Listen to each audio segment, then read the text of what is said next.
When you practice gratitude, you're actually training your brain to focus on positive stuff, even though we humans tend to notice and spend more time on negative moods naturally. It's like rewiring your mind to feel happier and spend less time dwelling on the things that bring you down. And that is the science behind Motion of Gratitude, a business focused on helping others see what to be thankful for. So with me, Courtney Murray, co-hosting with me today, the CEO and founder of Coastal Capital, for our new segment, All Things Capital. And we got Shannon and Matt Missimer, co-founders of the Motion of Gratitude. So great to have you here. Welcome. Thanks for having us. So let's start, Matt, just with you. How has being a financial planner for 18 years prepared you for this next chapter with the Motion of Gratitude? So for me, what I really noticed as I was going through that journey of 18 years helping people with their financial planning is the money paradox. People are always, what's next, chasing that big goal of life, which for most people is retirement.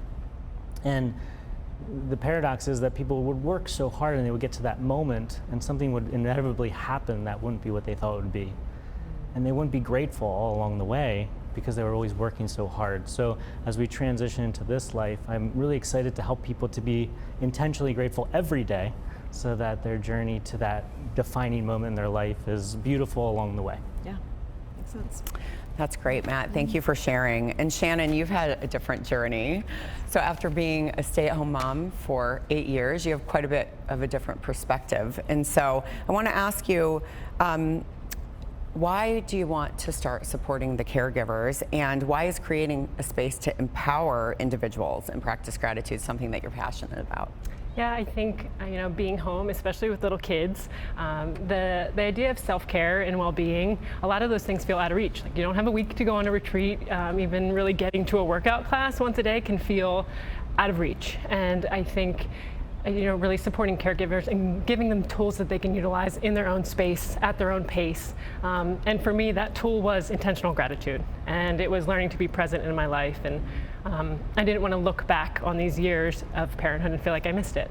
So I think in this whole process for myself and seeing the impact that gratitude and the practice of it has had on my life, it's really helping other caregivers in this time in their life really step in, find that purpose, find that presence in the chaos of raising little humans, but really being able to step into that space and feel the impact of it in their life so they don't miss these moments, because I think they can pass us by. Yeah, no, I think that's really important, and to acknowledge how many great things there are going on that we sometimes forget because we're so focused on something else. Now, in a world where mental health concerns are being navigated by most parents, where do you hope to provide support?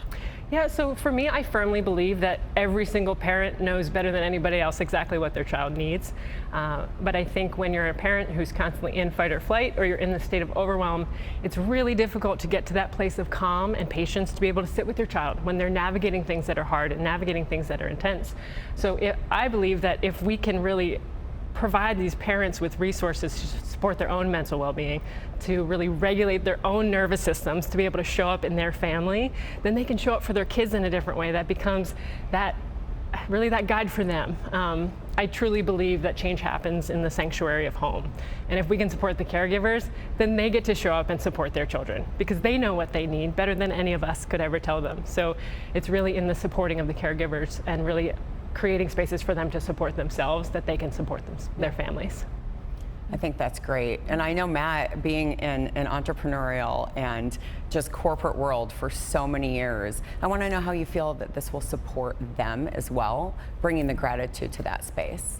Yeah, so my intention is to have the first corporate gratitude initiative. So as we're in a time and space where diversity, equity, and inclusion is such a critical role that plays a factor in every corporation across America, I believe that these are very important initiatives, and we're spending a lot of time on issues that we don't get along about, which is triggering employees and causing a lot of disruption in the corporate culture. So I haven't found anyone that disagrees that gratitude's a good tool. So if we use gratitude as a corporate gratitude initiative, we can spend more time bringing people together versus dividing them. And a business of this nature, you think, oh, it might be a charity or a not-for-profit or something, but you're a for-profit business. So explain why you chose that path and how do you make money?